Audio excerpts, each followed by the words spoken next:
picking up on cheaper corn prices.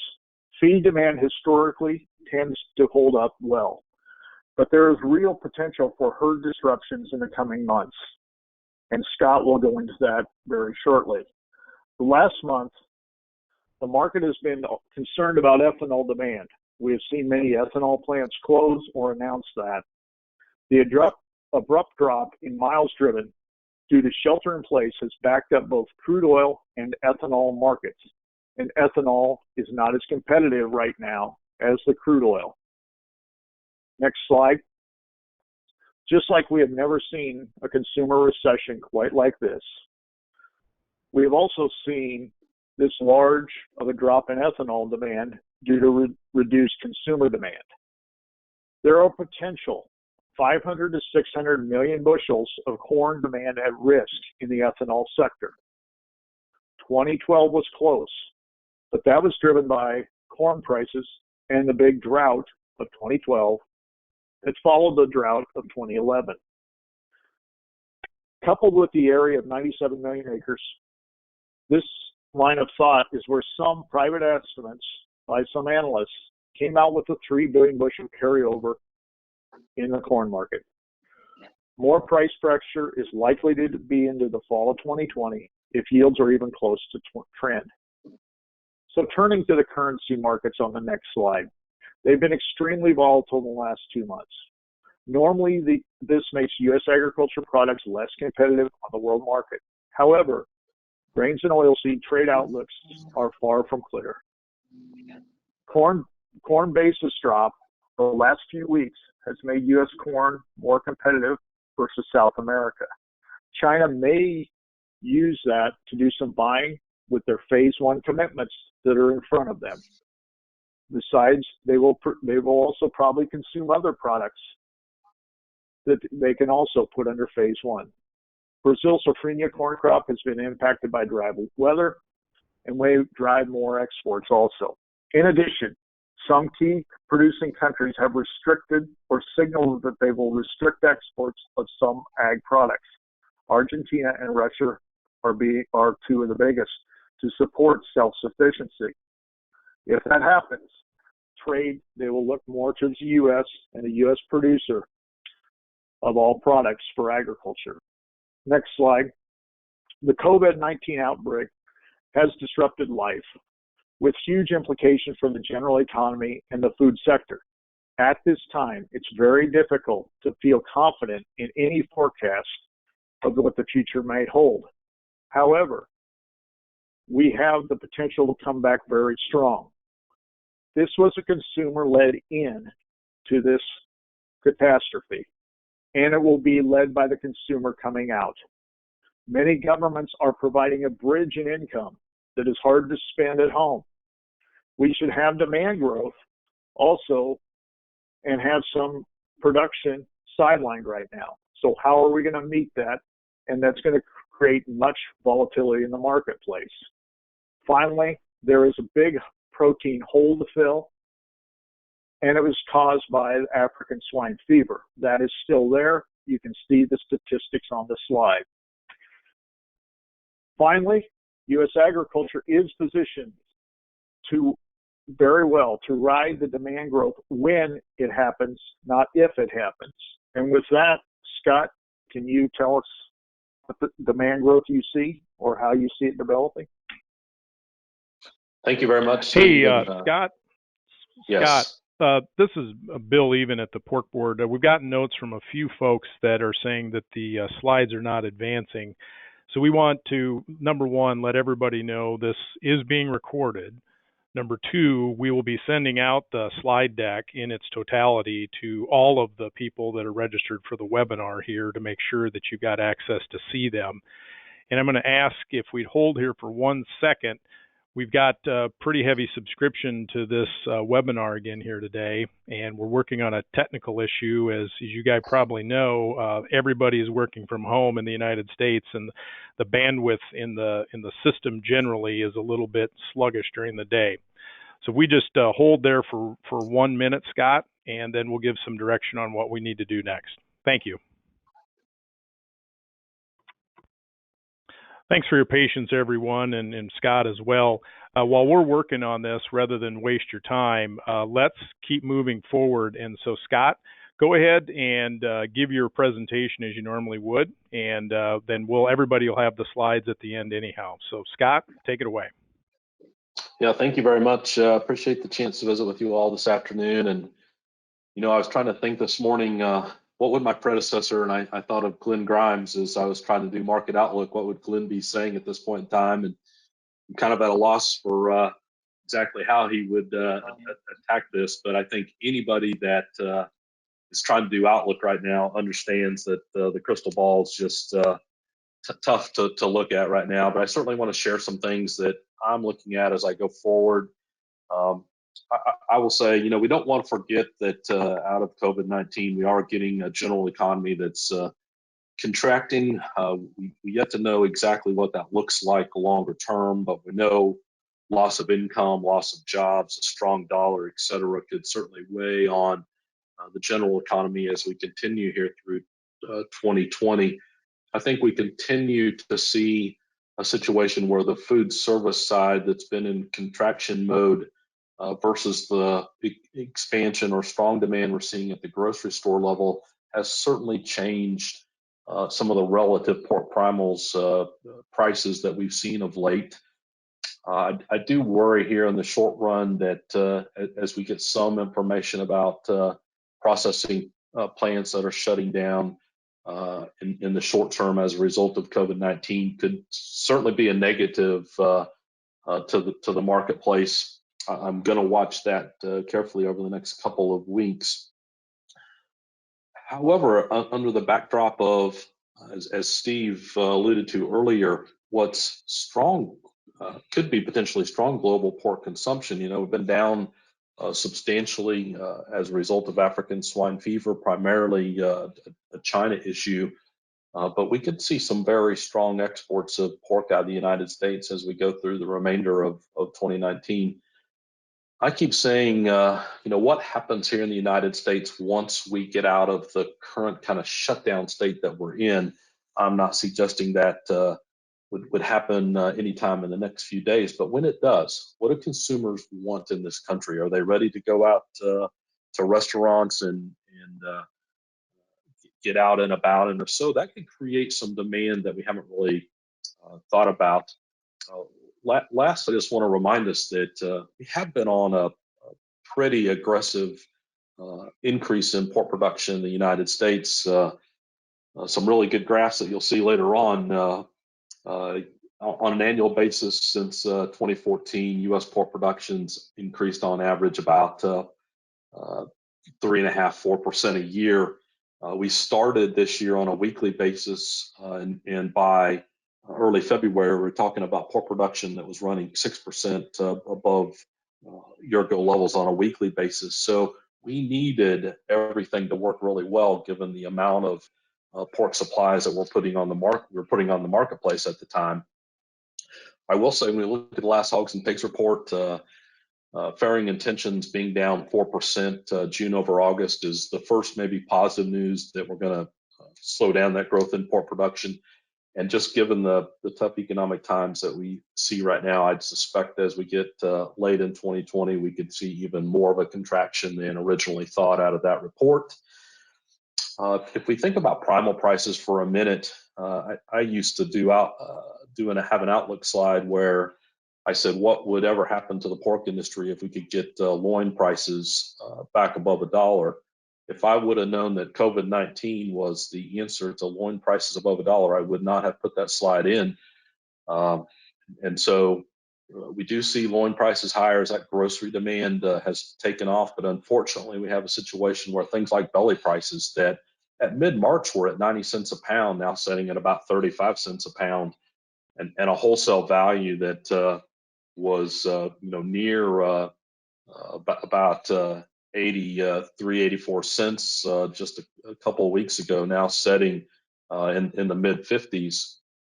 It's like we might actually be getting slides back. To go backwards a couple, three, we'd be in good shape. But it certainly has changed. There you go. Thank you. It certainly has changed the situation a lot. I continue to say, as long as restaurants are shut down, we're going to continue to see, I think, what's a similar pattern. Again, however, if we were to talk about restaurants and food service starting to pick back up again, I think we could see some lift in some of the components of that pork cutout value that's certainly suffered as late. If you go to the next slide, futures markets have struggled trying to find an equilibrium in this situation, and it's again nice, as Steve alluded to be up the limit again today in terms of the May lean hog futures contract. But what a difference we've made in the last 2.5 weeks or so, where we were at $70 a hundred, now sitting at about $48 a hundred today. Markets continue to adjust, and I will say I think a lot of the decline that we've seen of late had a lot to do with just what kind of processing capacity we have, how the destruction of food service demand matters, and there's where I think we've struggled in terms of very current lean hog futures contracts. If you go to the next slide, just to remind everyone that global pork consumption has fallen dramatically as a result of African swine fever in China. We produce about 13 million metric tons of pork here in the United States today, and you see the gap from 2018 to what USDA currently has forecast for 2020. If the Chinese decide they want a significant increase in consumption and the U.S. Can export product to the Chinese, I think we have a great opportunity to talk about some demand strength coming from the export side. If you go to the next slide, where we are looking at weekly exports of pork out of the United States, the red line there, weekly exports, we've been running above year-ago levels for much of 2020, and you look at the monthly data that we have available to us, monthly U.S. pork exports up nearly 40% in January, up 45% in February, reminds us that we do have some positives, and I could see that continuing at pace as we go through the remainder of 2020. On the next slide, I just wanted to make the point that you look at a December lean hog futures contract, the black line on this chart, it certainly hasn't moved as much lower as the May contract has. I think that's, again, markets trying to understand that we come out the other side of some of the restrictions that we're currently under, that there could be some lift in markets. So again, futures markets are showing maybe a little more strength as we get through the latter part of 2020. Last slide for me, just to try to summarize. I worry about the next 2 to 4 weeks. I worry about exactly what happens in terms of processing capacity. I know we're in a very tough situation. I hope we start to see some of the monies headed to USDA get out to hog producers to help blunt some of the very worst of what's happening. But I think we're in for a tough ride still the next 2 to 4 weeks. 6 to 12, I keep saying, I think things look better, at least hopefully some slow demand recovery. And maybe, in fact, we get a big boost if we get some restaurants starting to open back up again. Maybe some of the processing capacity issues that we have start to work themselves out, and any plants that go offline will be back online once we get out that period. I can still be more optimistic in late 2020. Domestic pork supply growth ought to wane a little bit, and both domestic and international demand could be quite strong. Feed costs, of course, I believe will remain low, especially if we get 97 million acres of corn in the ground. Ethanol matters in this discussion. DDGs have certainly gone up $40 a ton or so of late, and that's not made for great feed cost side. But I think folks are going to have to look at those rations if we keep ethanol shut down where we're currently at. And I just summarize going, I don't think any of us know exactly how this COVID-19 outbreak continues in the United States. It's the thing that I look at almost every day in terms of what's happening from a new case standpoint. I think that tells us a lot about where the direction of hog markets go as we move forward. And with that, I'm going to turn over the program to Angie. Thanks, Scott, and thanks, Steve, as well, for laying out the framework for that I'm going to talk to now, as far as what we are doing at the Pork Checkoff, and more specifically in domestic marketing, to help to respond to some of these very interesting economic times. So if you'll go to my my first slide here, we've all experienced this dramatic shift in the supply chain over the last 4 weeks. And so our team has put together this graphic, which is pretty simplistic, but in a sense can really show a good visual of what's happened. And we focused this one on belly demand or bacon.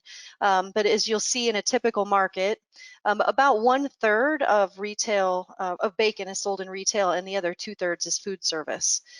So we move down through this process here into a panic buying market, and did see some food service change over. So some of those folks were starting to have their dining rooms closed and move to only delivery or takeout. And retail, as we know, and we'll look at on the next few slides, just exploded. And then now here we are again post-panic. Retail orders are still strong, not quite as strong as they were. So again, we'll look at those numbers here in a second, but we've got a surplus of bacon and bellies, and that is really, it's really hard to wrap our heads around, but it's all about supply chain disruption. So we'll move on to the next slide. Thinking about how COVID-19 has impacted our particular areas within our supply chain. Certainly, we all hear more every day about the impact on our packers and packing operations. And of course, the goal is to keep this entire food system operating from farm to fork. We can all agree on the fact that when things aren't moving, it creates disruption. And so we've been very closely tied in with our partners at NAMI, and NPPC has been working hard to help our packing community make sure that they have the personal protective equipment they need for their workers. Of course, we know that healthcare is the main priority here, but food is next in line. Some plants are increasing social distancing within the plants, which does slow production. And of course, as I showed on the previous slide, that shift in food service output to retail is very difficult. So lines in plants aren't easily switched over. We also do anticipate continued slowdowns as workers and logistics acclimate to the situation. The next slide then talks about further down the chain, the impact on the channel. So again, our retail folks have had a 75% increase in their online grocery sales. Sales overall are up dramatically, and this creates imbalances with labor, out of stocks. So I don't know how many of you do the grocery shopping for your family, but whether you're going to the grocery store or trying to order things online, out of stocks are just a normal part of the grocery shopping process right now. Grocery stores also are implementing measures for employee and shopper health. So many stores have put in partitions, plexiglass partitions between their checkers and their customers. They've put in arrows in the stores to have customers go through a certain way to minimize impact with other customers. And in some instances, they've gone cash free. Food service, on the other hand, has experienced a 65% decrease in restaurant sales. And this graph shows by channel which segments have been most impacted, which fine dining, as you might imagine, is all about the experience of going to the restaurant. But even quick service restaurants have experienced quite a downturn. And there's been a massive shift from dining out for dinner. So if more folks are ordering or having their dinner delivered versus breakfast or lunch, which usually were the day parts where we saw very, very strong food service demand. On the next slide, I just want to spend a minute talking about how your team here at the Pork Checkoff is looking at these issues. So over the last several years, we have invested a very large amount of Checkoff dollars in research and in partnerships with research companies. And so all of the decisions that we are making on our communications with consumers are data heavy and assumption light. We are looking at the numbers, we are looking at trends, and this is happening on not just a daily basis, but an hourly basis. Our partnerships help us understand consumer behavior and sentiment and their buying habits. And this has helped us to very quickly redirect our marketing programs over the last several weeks. So while in the last 2 years, we've spent a very significant amount of time working with channel partners in more of a business-to-business relationship and helping to supply those consumer insights to our partners in retail, food service, and within the packing industry to help them market brands. We now know that is our role to step up and talk more directly to consumers. So I don't want anyone to mistake that. We've always been talking to consumers, but we've drastically ramped up those efforts because quite frankly, our supply chain partners need to focus on keeping the supply chain moving. We have an employee at the National Pork Board named Tara Dugan. Some of you may have heard Tara speak. She came to us from McDonald's, but she has also worked with research organizations like IRI and Nielsen. And Tara and her team are looking at these insights on, as I said, an hourly basis.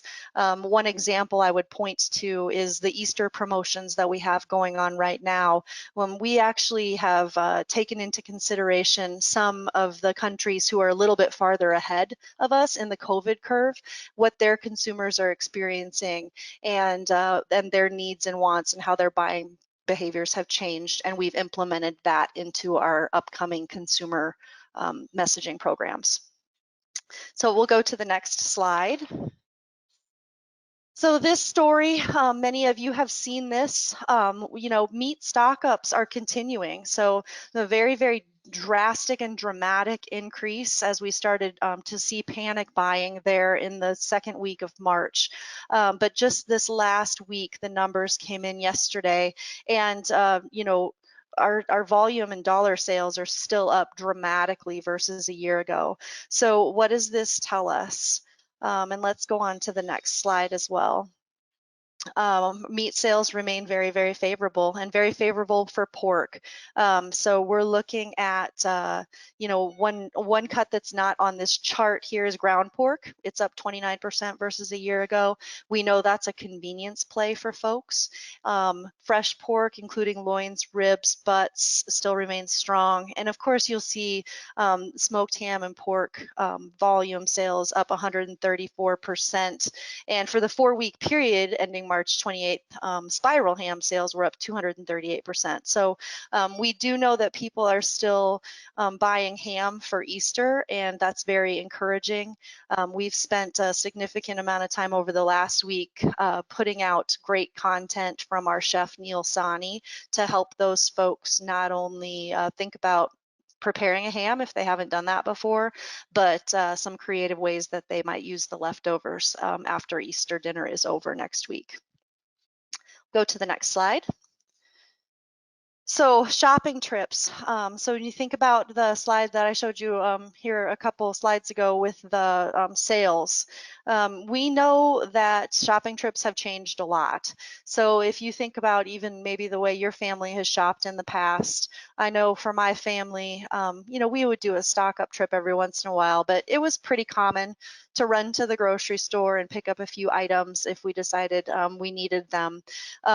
Households are making more grocery trips per week, but they're buying more than average at those trips. So this is not really a situation of, hey, I need 1 or 2 things, I'm going to go pick it up. It's more a situation of shoppers are seeing out of stocks, maybe at their primary store, and then having to go to another retailer to fill out their grocery list. And we also know, based on our relationship with IRI, that other countries are seeing this as well. So less trips, but more stock up trips. So the cart is worth a lot more. Next slide. So what do we know? Consumers are going to continue shopping. So this is from our partnership with Google, and Google's done a lot of research, as you might imagine, on search trends and how consumers are operating differently in their space and in their network. And while consumers are more negative about the overall economy, they're not nearly as negative about their own finances. So they're paying more for food. They expect to shop the same or more in the next 90 days. And, you know, as I said, they're challenged by the low and no stock items. Higher prices and long lines are frustrating to consumers. We've seen a really, really large shift to click and collect, which is part of the reason retailers need more labor. They need those shoppers in their employee shoppers in their stores filling out orders for consumers. Another really interesting part of our relationship with Google is just looking at what search trends are. So there's been a 300% rise in searches related to cleaning your groceries. Just really fascinating to think about what's on a consumer's mind, not only when they're in the grocery store, but if they're doing click and collect or delivery, how they're looking at their groceries differently. If we move on to the next slide here, I really, this is going to give us hope, folks. Consumers gravitate towards comfort. And one thing we know about people who enjoy pork is that they view it as a comfortable protein, as something they want to enjoy with their families.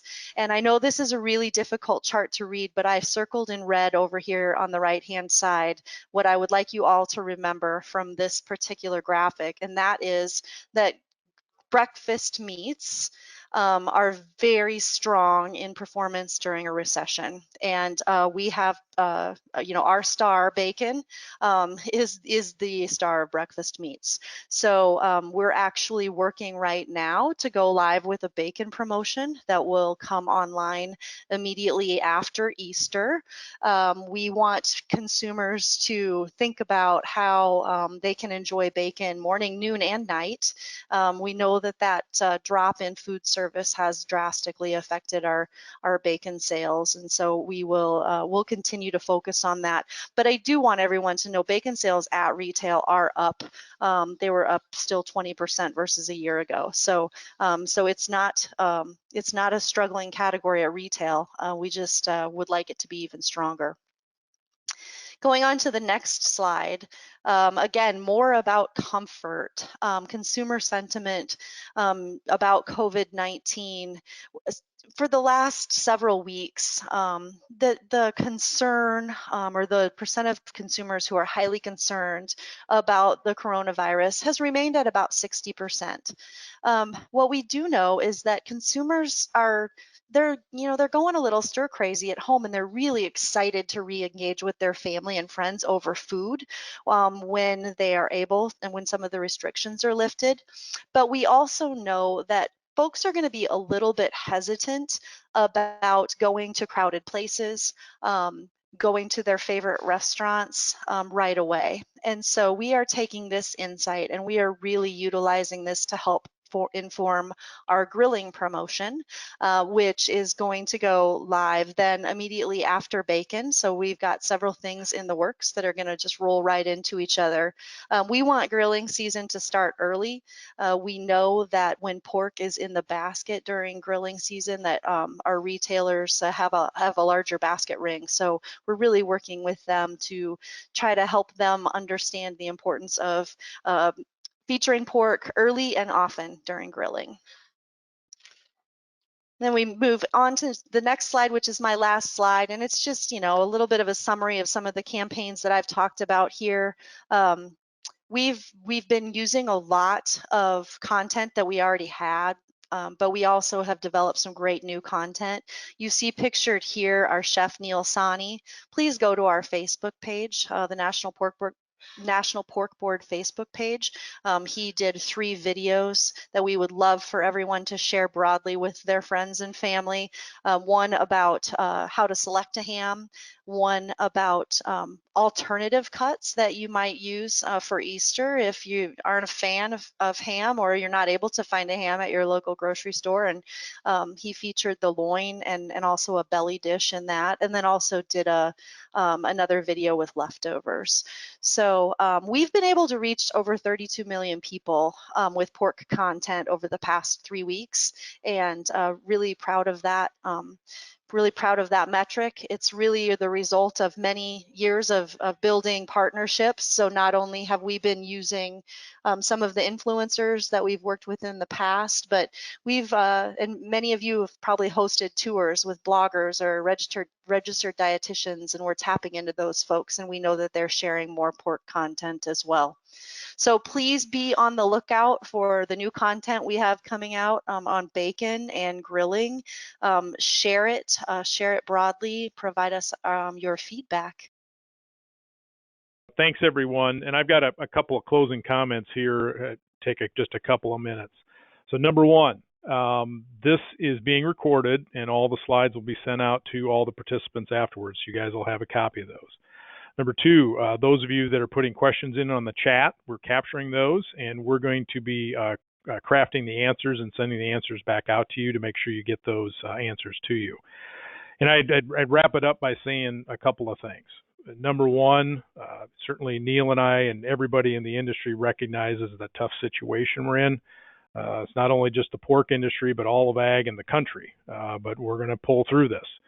Many of you know that me and my brother and my son Anthony, we've got a crop and cattle operation in South Dakota. And when I wasn't on the phone talking pork over the weekend, I was on the phone talking with them about what's happening in our operation and what do we need to change to try to manage through this as well. So Neil's got a farm over in eastern Iowa. I've got one in South Dakota, and while we're doing these jobs for you as CEOs, we also really legitimately understand what's happening in the market. And I want to point out, as Neil had mentioned, we're working with the states and other ag groups, whether it's MPPC, the cattle industry, the packing industry, the swine veterinarians, on down the line. We're working as a team on this, and I think you need to know that. We've got a war room established here at the Checkoff, and it's designed to get info to producers and consumers in real time based on what we're seeing in the market. And both organizations that are speaking here today are adapting pretty quickly in real time based on what you're telling us. So your feedback, calls, emails, text messages, and everything are important because when you let us know what's going on, it allows us to adapt and adjust. And in the end, there's no easy answers to this right now. But the main message that I want to keep repeating, it's in everyone's best interest to make sure the food and ag system keeps running. And that's from farm to fork. And if we are able to keep our heads above water here for a while and get through this, the system will start to sort itself back out. And I guess my mom always reminded me, say, don't always end on a good note. And so if there's any silver linings or something to point to here right now, a couple of things were mentioned. Scott Brown, you pointed out that pork exports are at record levels, and that's a good news. Steve Elmore was looking at some information that you'll be able to see that signals to a quick rebound in gross domestic product in the U.S. once the nation's back open for business, and we're looking forward to that. And as Neil mentioned as well, the CME at least is up again today. We had a little bit of improvement yesterday. We got a long way to go. We fully recognize that, but the sun is shining here in Iowa today, and that's always a good thing. And in the end, we're going to keep doing these webinars weekly and give you current relevant info and insight as long as there is interest. With that, I'm going to end this webinar early. Wish you folks make sure you're all safe and healthy out there. And again, don't forget to call us if you need anything. Thanks much. Bye.